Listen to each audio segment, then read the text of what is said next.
What you see here is $10,000 on the table.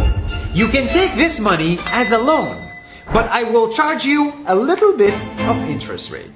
Like most people, you take the money and you go buy a nice car. But in 10 years, it's time to pay me back. And because of interest rates, now you owe me $20,000 and not 10. You will say, I don't have money to give you. And if you don't, I take your car and a piece of your house. Damn. This is how debt works. And after 3 years of traveling the world, I noticed that this is exactly what China is doing. For example, take the small island nation of Sri Lanka. This developing country needs money and China has a lot of it. So Sri Lanka took billions of dollars in Chinese loans. It was easy money just there to be taken.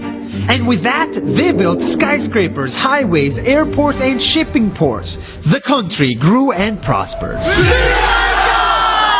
But few years later, this easy money came with interest rates, and Sri Lanka was so much in debt that it couldn't pay back China its money. And the only way out was to give China control of what they had built. In other words, Sri Lanka lost a piece of its home to China because of debt. This is the Chinese money trap. And it's a real thing I saw all over the world. In Papua New Guinea, I saw $2 billion in loans given by the Chinese to build skyscrapers, infrastructures, and ports.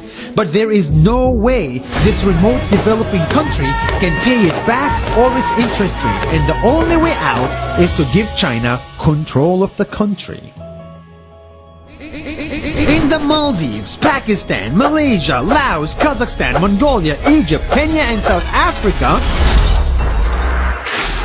the same thing is happening, and many countries are struggling to pay back Chinese loans. If you look closely, all these infrastructure projects like highways, ports, and bridges connect to China through the sea or through the land to form something far bigger, far more powerful than just a bridge, a new Silk Road.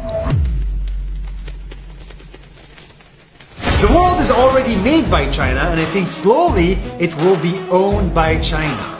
Don't get me wrong, building bridges, ports, highways, and airports is a great thing for the people in the country, but they come at a very high cost. And when these countries can't pay back the loans, these countries will lose their homes.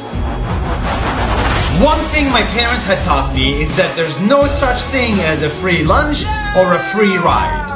So if we're not careful with our money or other people's money, then we better start learning Chinese. 下周见。